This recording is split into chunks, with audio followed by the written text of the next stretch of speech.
Good evening, everyone. I'm Tom Kaluuya, Executive Creative Director of the New York Times live conversation series, Times Talks. Welcome to tonight's installment of ScreenTimes, which hosts exclusive screenings of the most anticipated new movies, followed by conversations with top film talent.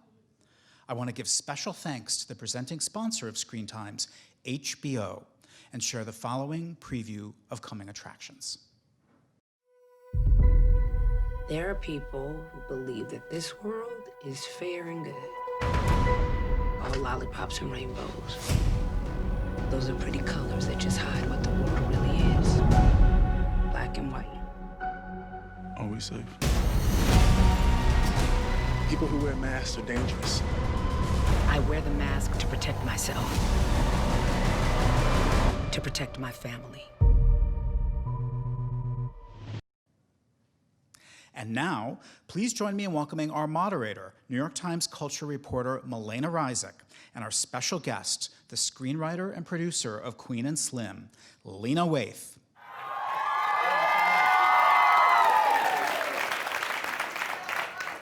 Thank you guys for joining us. Yeah. And for being here to talk about this incredible film.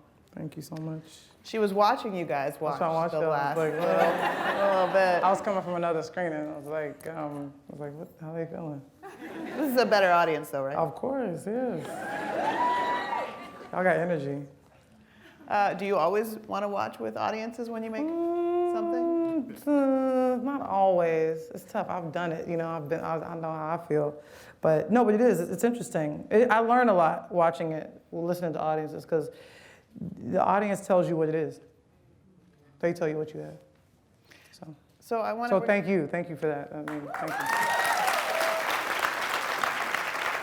We're going to have a short, hopefully pretty informal conversation talking about the film and Lena's other work. I want to start, and usually for these kind of talks, I kind of want to start at the beginning with this movie. Okay. Which is that we don't really know these characters' names until almost the very end of the movie. Yeah. And so tell me about that choice and tell me where the title comes from. I wanted to do, I knew when I was writing it, I was taking a risk with that, but I decided to go with it. But basically, that came out of the idea about me ruminating on this. I was like, I wouldn't know Emmett Till's name. I wouldn't know Trayvon Martin's name. I wouldn't know Mike Brown's name, Sandra Bland's name, Eric Garner's name, if they hadn't been killed. You don't know black people's names until someone kills them. So that was the thing. I was like, I knew it wasn't gonna be easy, but I just sort of asked God, I was like, help me with this. And he just guided me with it. And by the time I got, and also too, it's just the thing I was playing with as a writer about like not giving people names and like, we don't say each other's names in conversation. And also I wanted them to be an algorithm. Queen and Slim are all of us. So, yeah, and the Queen and Slim was born out of, for me, as a writer, I had to reference them as something in the script for myself. So I believe that all black women are queens. So I had to call, so I said, for the purposes of the story, we'll call her Queen.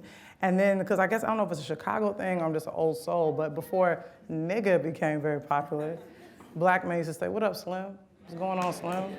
Sort of old school thing. And I said, for the purpose of the story, we'll call him Slim. That was just sort of for me in the action lines, talking to myself, describing them. And then when I went for it, it didn't have a title for a while. I was just writing it, finding it. And then I was like, oh, it's called Queen and Slim. And it just felt like, oh, there it is. There's been a Bonnie and Clyde, there's been a Thelma and Louise, and finally we are in the narrative. It's Queen and Slim. The movie has an unusual genesis, as far as I understand it, that it came from the sort of germ of the idea came to you from the author James Fry. Yeah. The only time in Hollywood history that someone cold meeting someone at a party and saying, I have a great movie idea, actually worked out. It was crazy. I was, again, to me, so ordained in that I truly believe that our steps are ordered.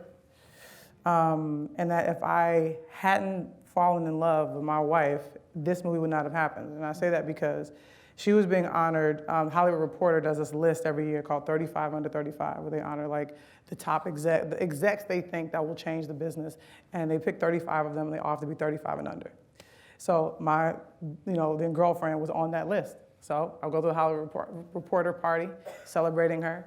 We're having a good time, and then James Frey walks up to me, apropos of nothing, and says, "Hi, my name is James Frey." I'm like, "I know who you are," and he was like, straight up, just launched right into it, like, "Hey, I have an idea for a movie that I can't write." I was like, "What's the idea?" And he's like, black man, black woman on their way home from a first date, cop pulls him over, it escalates, they shoot him, kill him in self-defense. And I was like, "You're right, you can't write that movie." And I was like, "But I can." I was like, I think, yeah, that's interesting. So we exchanged information, we went back and forth, emailed or whatever, and I was like, "Look, man," because he had like an outline, a title, different thing, and I was like, "I don't want any of that." I was like, "Tina Turner, what's up got to do with it?" I was like, "Just give me my name." But I was just like, I just want the nugget, and I was just like, out of fairness, because that's just who I am. I was like, I'll share a story by credit, but I want to take it. I just want to run with it. And he's like, "Go for it, have it." So I took it, and I just started figuring out who these characters were. I just knew something about it. I was like, wait a minute, like 2 black people kill a cop, like that sets off a thing because of our relationship with the police. So I was like, they instantly become heroes. That I know. And I was like, and then what if she's Malcolm X, he's Martin Luther King, and by the end of the movie they've swapped places. And I was like, and then what if they're like falling in love while the world is burning down around them? And it was all about, I felt like I could play with all these things about what it means to be black. What kind of black person do I want to be today? How do I want to show up? And then I could get into family trauma. Like I could get into how black men and black women, how we, deal with each other, how we talk to each other, how we judge each other. And also about black community, how there is a community that we have. But not everyone in it is necessarily down for the cause, per se. And then 2, it was like at the end, it was like, initially the character, I'll be 100, initially the character that sold him out, like the black man at the end with smoking a blunt, is like, it was supposed to be a white dude. It was gonna be a white guy. But he was gonna be like, this was early days, he was gonna be like a culture vulture. He was gonna have like FUBU on, like grills. So meaning he was a white person that appreciated black culture but didn't appreciate black people. So, and then we got to know, because again, we're part of an artist community, so Bradford Young, phenomenal DP, if you're not familiar, he read it, he was going to shoot it, but his schedule got crazy, and he read it, and he sent the note through Melena to me, and he was like, what if that person was black? And I was like, what? Nah. And then, but I was open, that's the whole journey of it, creating it was just like very spiritual, and so then I went and ruminated on it, and I sat with it, and I was like, what hurts more? What hurts more? And it hurts more when it's us. And I had to remind myself that a black man killed Malcolm X. A black man killed Nipsey Hussle. A black judge put Meek Mill in jail. Sometimes our trauma makes us turn on each other. And I couldn't shy away from that. Then I had to go rewrite the character, I had to do a whole thing. And then of course, I was inspired by a Biggie lyric, "It's the one that smoked blunts with you."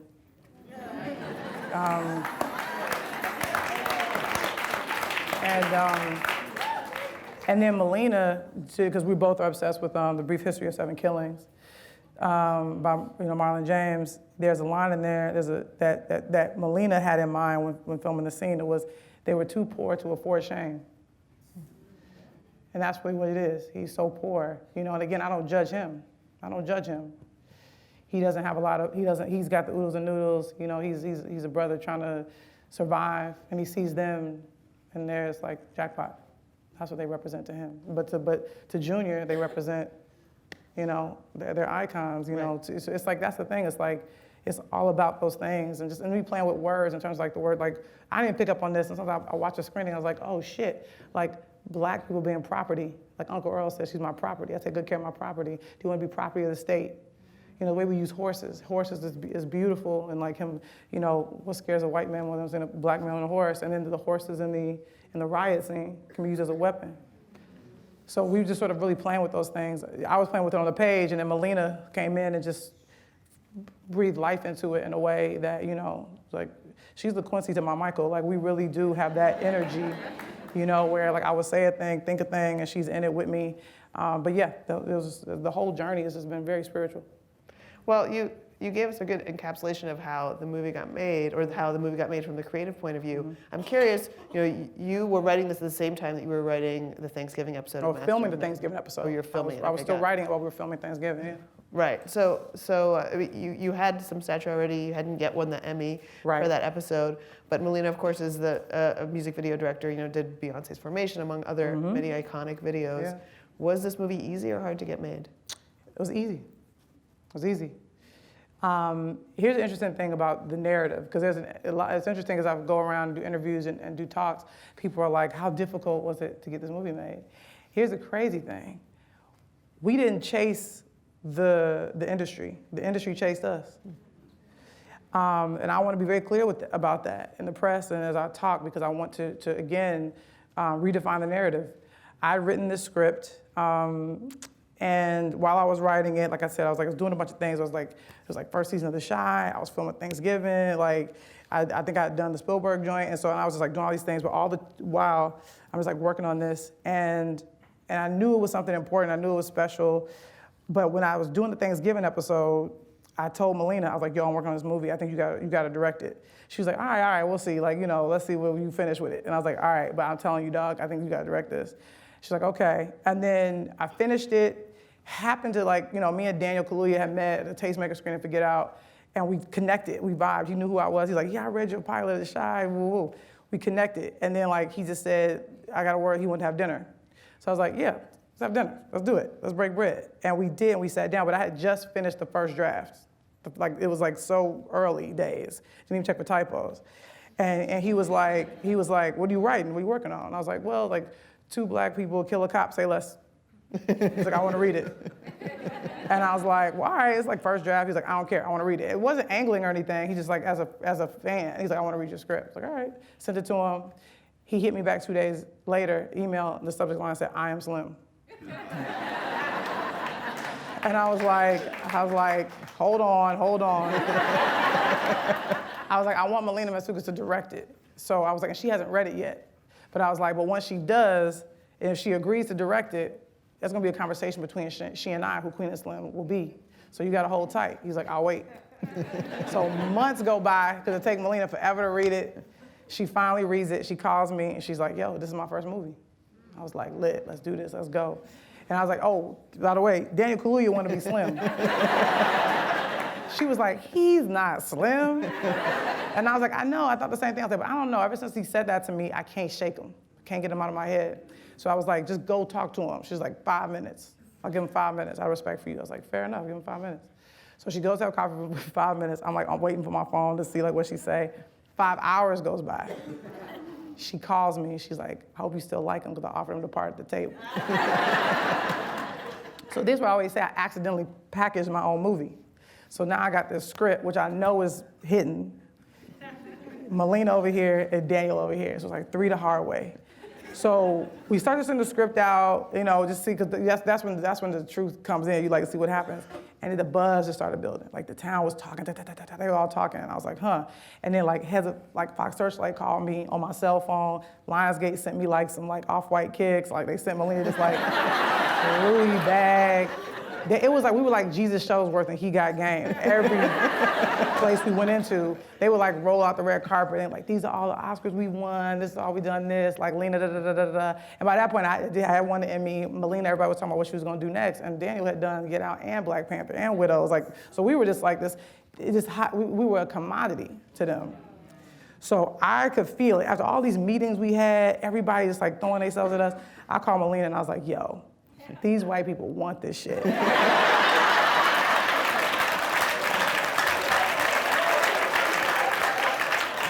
I remember I was in my car driving. I was like, let's make our list of demands right now. So we did. I was like, we want final cut. Final cut. We want to shoot it and distribute it in the same year because it's urgent. I said, since we got Daniel, we got to break a new actress, and she got to be brown skinned.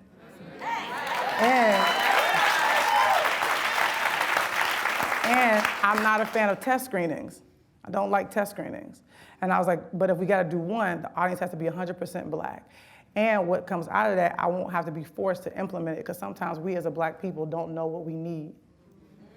So I don't want black people to say, well, that's too hard, that's too tough. I don't want that to affect what we put in it. Because sometimes an artist has to tell the audience what they want. So basically, we basically told that to Universal, and they were like, you got it. And we were like, did you get the movie? And so it began. We had complete autonomy. Everything you see here is a decision, is intentional. It's me and Melena, and I think that's why people have been coming up to us. Like the reaction has been like nuts. But I think it's just because it is different. This is a movie in our native tongue. Like it's like I just really like wanted, even our dialogue, like even for example, I realized in writing, like there's a thing that black people do, there's a word that doesn't really exist, but we've created it, which is gone. Like what you gonna do when you leave here? How you gonna outrun the police? Well, if it ain't the black body, it was like all that stuff. I was like, I just want this to sound like us, like real. We have a broken English too. You know what I'm saying? You know, it's a mixture of Southern, city, and slavery. Like we have a dialogue, and I also said to my other rules, like I will not take notes from a white person on this movie. And it wasn't to be disrespectful, but it was because I didn't want the white gaze to touch this. And I think that's why, like, that's why I think it hits different. I'm laughing just because that is a very bold thing when you're talking to a studio, which is filled with primarily. I knew my power. I knew my power. I knew my worth. I knew I had leverage. You know, but mind you, it was like I knew. And what they did was they showed me their hand. They showed me their hand, and so I took the house. I want to go back to talking a little bit about the writing process for you. So, you know, this movie obviously has some really high action set pieces, but a lot of it is just two people talking in the car. Yep. What was harder to write? Here's what I know about myself, what I've learned about myself after, you know, you guys have now seen a few projects of mine. I love writing two people in a room. That's what I love. I love the ping pong of it all, the back and forth. I love both people in the room having differing of opinions, but them both being right. Them both being valid. And that's my job, using both sides of my brain. Like writing for Queen and sometimes I would get like whiplash. I'm like, okay, wait, no, Queen has to make a point here, Slim has to make it here. And it was just, and I loved playing that. Like I'm playing ping pong with myself. Like that's what I'm doing. Because it was sort of like, I love the thing about, like, he's like, it's beautiful out here. Is it? It's like, you know, I'm just being honest. Like, just be honest all the time, just making conversation. You know, it's sort of like, I was like, it was just like, I love doing that. And the action scenes are actually, because in this one, are very difficult for me to write. Because I have to make sense of it, of things that even I wouldn't do, like for Junior. You know, I remember writing those words, like the police officer lifts up his veil in order to let him know that he is human too. But even then, all Junior sees is a uniform. He sees an enemy. A cop is a cop.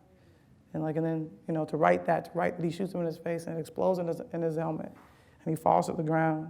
Junior isn't aware of what he's done. Like, these are the things, like, that is difficult for me. It's heavy for me to write that. It was heavy for me to write the last scene.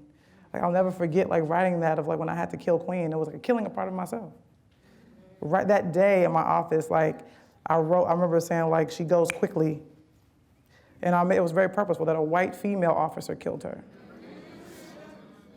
Because that came after, because again, so many things that happened over the course of me writing it, when I saw the numbers about who helped put Trump in office. I had to put that in. And also, too, it was important that she was sort of like, it was almost accidental. It was like her fear of what she was seeing. She didn't see them as human beings and like almost jerked, you know, and then for the other cop to say, I said, hold your fire, you know what I'm saying? But at that point, a big thing I know is that a black man doesn't exist without a black woman. So therefore, when she is gone, he has nothing else to live for. And also, too, people don't often pick up on it, but that last scene is their wedding. They're walking down the aisle. He carries her over the threshold. You know what I'm saying? So it was all that imagery, and then also too with the police officers, you know, I try to humanize them as well. Like, and it's in the action lines on the page. But I remember writing is like, as soon as they kill them, they walk up to them. They're conquered prey. They are shameful, but yet feel accomplished. It was those things of like me. No one is a monster. We're all humans. You know what I'm saying? But we have the ability to become villains. But it's not about, it's about our fears. The things that we are afraid of, we actually become. So these officers are, constantly in fear, but we're constantly in fear of them. Like that's the thing. It's like, as a young person, and I would see footage of the civil rights movement, I would see police hosing down people that look like my cousins and my sister and my family members and dogs and batons. Like, I've never been protected or served by a police officer. I've been policed by them. And I think that's a very unique thing. That's why I always say to be black is beautiful, but it's also traumatizing. Like, we are traumatized.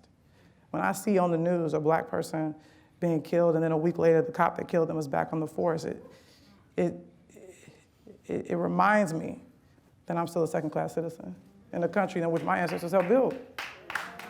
It's a weird thing. And that's why the movie, that's why the script and all that stuff, it's like, you know, Nina Simone said it is an artist's duty to reflect the times. And that's what I wanted to do. I wanted to show us our reflection. Did you ever think that the movie might end a different way? I mean, No. The moment I sat down, it was almost a tribute to the mothers of the movement, for their children didn't get to come home. And that's really what I wanted people to feel. I wanted you to feel like those mothers. Because there's an interesting thing, that there's a study that says if you're ever being held up, there's a gun to your head, the quickest way to save your own life is to share personal things with them. I have a child, I've survived an illness, you know, I live here, I have a dog, I just got married. Because what happens is it becomes harder for them to kill you because they can't help but empathize. So to me, I thought if I can humanize black people enough, maybe they'll stop killing us.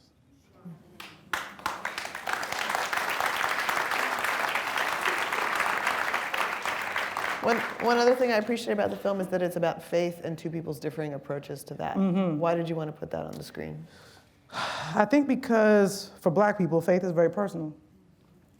It is, you know, I'm a believer, you know, but I'm also aware of what our faith comes from. It comes from the darkest part of our history. You know, all slaves had was God. That's all they had to hold on to. And Sunday was the only day, so that oftentimes on plantations they could get the right amount of food and like get a new pair of shoes and feel. So Jesus is a lifeline that if we didn't have that, who knows if we would have survived. And so, and it's still instilled in us. It's generational. It's almost in our blood, you know, religion, because we need something to believe in so desperately. And so I'm a person who is a believer, but my wife is not. And we coexist, you know, quite beautifully. But I think that's the thing. It's like, it's both sides of the coin. It's like, he is a simple man. You know, he wants love, he wants consistency. He obviously believes in God. Like that's my stuff. The God thing, the religion, the holding on to that, whether you agree with it or not. But I love that she looks at life a little bit more like pragmatically. She's a little like, well, this is point A to point B to point C. But over the course of the journey, she gets what? Closer to God. Because as she wonders, am I near the end? What is there? And she sees how God brings him a peace. He sees how her, you know, desire to be excellent brings her a sense of peace. Her desire to be excellent and driven is almost a form of religion. It's something she worships. It's to be excellent, to be great, thinking that will justify the space she takes up in the world. That was born out of a conversation with Daniel. We were talking, we were having lunch, and I said something about excellence or something. And he said, my dad said that black excellence is a product of black trauma. And I said, okay. I'm trying to find a way to put that in. The script was done, but I was like, how do I put that in there? And then again, God revealed it to me. You know, like she was like, are you a good lawyer? I was like, oh, she could say, I'm an excellent lawyer. Why do black people always feel the need to be excellent? Why can't we just be ourselves? Do stories have to be personal or touch on your experiences in some way to interest you? They don't have to be, but I can't help but bear my soul on the page. Like the conversation, I tell you all the time, the conversation Queen has with that tombstone is a conversation I've yet to have with my own mother. You know, I haven't had that. I would say I'm a better writer than I am a daughter. But again, that's sort of me. That's my job, is to show you my trauma and my scars and my soul. What am I doing if I'm not doing that? Like, I should be vulnerable to you. So it's almost like I just had a conversation with you guys, like, that I haven't had with my mother. So we share a thing, you know? And that's something maybe I'll get to later. But that's how raw and connected I want to be to my audience and to the people, so that they can then, you know, feel less alone in their trauma in some way. What you have talked about at writing being like a form of therapy for you, or as you said, a way to bury your trauma. So what has, maybe it's too soon to talk about this movie, what that might have done for you, or writing the Thanksgiving episode of Master of None, how did that lift you? Particularly with the Thanksgiving episode, I learned a lot about my mother, trying to write her. I learned that she was not a villain and I was not a hero. We were two broken people trying to become whole, trying to find our way to each other. Still not yet done that, but trying to. That's sort of what I've learned in the retrospect in writing her and myself. Again, I had no choice but to like have to understand where she's coming from. And I think with this, I think I've learned that Black joy is fleeting. And that we are still searching for freedom. That's the thing I think I got out of it. And we're all doing it in different ways. But we're still searching for freedom. You mentioned Melina Matsoukas, the director, who is sort of known for her use of light, in particular, color and light. And I'm curious what else you wanted her to bring to this story. I wanted her to bring herself. I wanted her to bring herself because she is like a unique, phenomenal being. I always say it feels as if we shared a room, and I just wanted all of her stuff to come. That's the thing. I told her, trust yourself, trust your instincts. Lean on that. Go with it. I'm gonna trust mine, you trust yours. And we sat next to each other every day on set, going back and forth. I'm like, make sure it's a little bit faster, pace that up, slow that down. Have them be softer here, have her lean in there, and she'd be like, yep, okay, we'll do that, we'll do it again. It was really like we were playing ping pong, and we were pushing each other to be excellent every day. But also, we knew what we were doing, so almost every day we came on set for everybody. I felt like we were stepping onto hollow ground, because we knew the responsibility, we knew the weight that we had, and we knew what we were making. And we also knew the responsibility, because we were like, they ain't touching us. So let's do it for the people. Let's do it. Let's really do it. And she just brought, every detail, everything. Even when I looked at it again with the riot scene, when they're cutting back and forth, the rioters are in blue and black and white. They're these beautiful hues of blue, the rioters, all of them. Because I remember, she's like, tell all the extras, they gotta wear a blue or a denim or a black or a white. And so the image of it looks beautiful, stunning. And the horses had to be brown, this and that. It was just her use of color and the specificity of it all was so stunning. And also the idea when they're saying what they want. Initially that was played in the car, both sides. And then Melina was like, oh, what if you hear it while they're in the juke joint? What if you hear hers while they're in the juke joint and really focus on the poetry of what she's saying?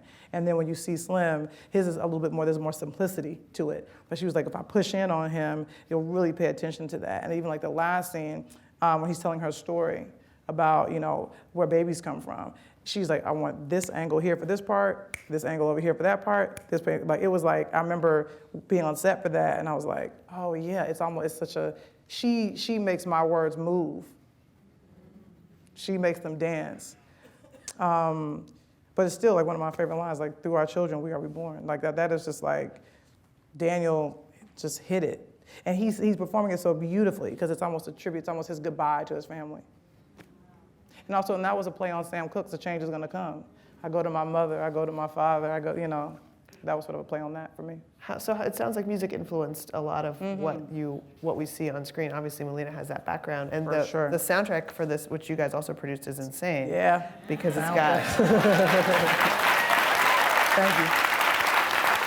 That was Lauryn Hill, Megan Thee Stallion, Lil Baby, Vince Staples. What were you trying to put with the soundtrack? What Yeah, was I had responsible for written some songs I've written into it, like Never Too Much is in there, that's on the page, you know, for the Luther song, the Luther conversation, Luther song. But me and Melina had a thing when we sat down, we were like, we want to bring the soundtrack back.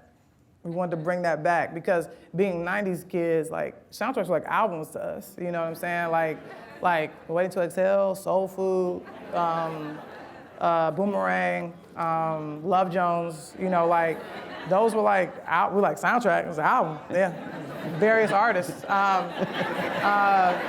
And so, and Melina and I, you know, in the interest of, you know, being black, we said we want to do it with Motown, you know, the history of them and what they were doing. And so we told Universal, we want to do a deal with Motown and we want to hit up some of our favorite artists and just show them the movie, show them an early cut of it. And if they were moved, you know, to write some stuff. So all the stuff you hear, all those original stuff, like, you know, they went and watched it and they went away in their labs and came back and like sent us stuff.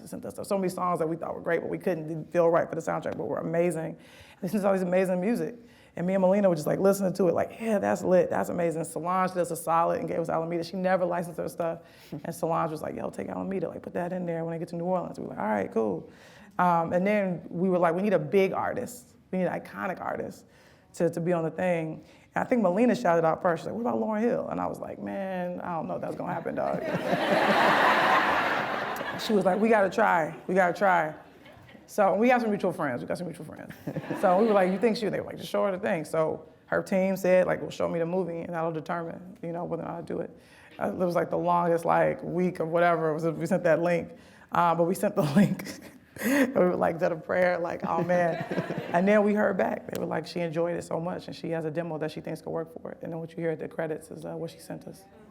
So we were that's when like when Lauren said like, yeah, y'all get you something. We were like, maybe we got one. Because that's, Lauren's like, you know, Nina Simone of our generation. Like, so she really, she blessed us. And that's when it just felt like special. Well, we have to wrap up, but I want to end on, you know, just going over. No, they're like, oh man. I gotta get some sleep. I've been running all day. You guys have like a short list of all the credits that you have that you're currently working on in your programs, but it's like, you know, there's hardly a cable or streaming network that you're not working with right now. You've got the Boomerang. You've got 20s, which is a show sort of loosely based on your own experiences. 20s, yeah. A horror thing for Amazon, a comedy thing for HBO. I want your productivity tips, please. Oh, my productivity tips? I work fast. I do. I wrote this in like 8 months. I wrote really quickly, and then I just start whittling. No, I mean, a big thing for me is I have a really great team. I have a production company, Hillman Grad Productions, and now we have my producing partner who runs that, Rishi Rajani. We have 2 lovely execs, both women of color, who are awesome and who read a lot of things, take a bunch of meetings when I'm away. We have like Office Space now, which is lovely, right across the street from Netflix, which is cool. My home away from home. And so yeah, and then we just have so much productivity. And also a cool thing about that office is like the only art we hang is by Black artists. And so when you come in, you're inspired. But yeah, so we have that. And then I have my manager who's amazing, my assistants, I do have 2 assistants, but I think of them as like execs, you know, in the training, because they really do, they do my schedule, but they always try to bring them into meetings and make sure they're listening and all that kind of stuff. Yeah, and also my publicity team, like they're part of my family at this point in terms of like what press we're doing, where we are, making sure we're here with you guys, all that kind of stuff. I really do lean on them, and also too all the shows, whether it be The Chi, you know, whatever. We have like a showrunner there who he'll text me like, I'm riding over here now. He's like, what about this scene? Can you take a look at it? Take a look, and I'll do that. And sometimes I'll say, hey, I trust you. You got it. Like, hey, I've got a lot going on. I trust you. The reason why you got the job is because I know you're good at what you're doing. Handle it, bro. Show it to me later. You know, I do a lot of that. Like, I'll say, like, go forth. You know, they'll just be like, hey, Lena, they'll send me along. I'll get the gist of it. Yep, cool. I like that. Go for it. Like, I just really trust people so much. I think that really is one of my superpowers, is that if I see the talent and I know you got it, I'm going to give you 100% trust. And I think that people do not take that lightly when they have that from me. And so I see that people not only rise to the occasion, but they soar. and they make me look good, but then by them making me look good, they look good. And then I'm always like, okay, you've done that for me? Great, now let's start working on your empire. How can we do that? Because I don't want anyone just building up mine, you know, I think it's about, but truly, I trust everyone on my team. I trust them completely to do what they got to do. And I think that's really why we're able to get so much done. And there are times, I went and did a stint on Westworld, and so that was really cool. But that means I'm gonna be on set, and I gotta be focused on that. While I'm there, they're working, they're doing things, they're reading, they're producing. I mean, it's so nuts. We have like The Chi is filming right now. Like we're now in post on 20s. Them is in production at the moment right now in Los Angeles, which will be out next year. I'm a voice in Big Mouth for next season, which is really exciting. Really, really cool couple episodes. And so, and there's some other stuff for Netflix. So we got, stay tuned. There's that show on Netflix, man. You don't know, stay tuned. So know your superpower is what you're saying. Know your superpower, but also if you surround yourself with greatness, you can't go wrong. So, I think that's what I look for in people. And look, I am a hard worker. I go hard, but I look for people who work just as hard as I do. Whenever I text someone, when I send someone a text that says, I trust that you can handle it, they often do. Well, thank you guys. You've been a great audience. Thank you, Lena. Thank you so much. Thanks,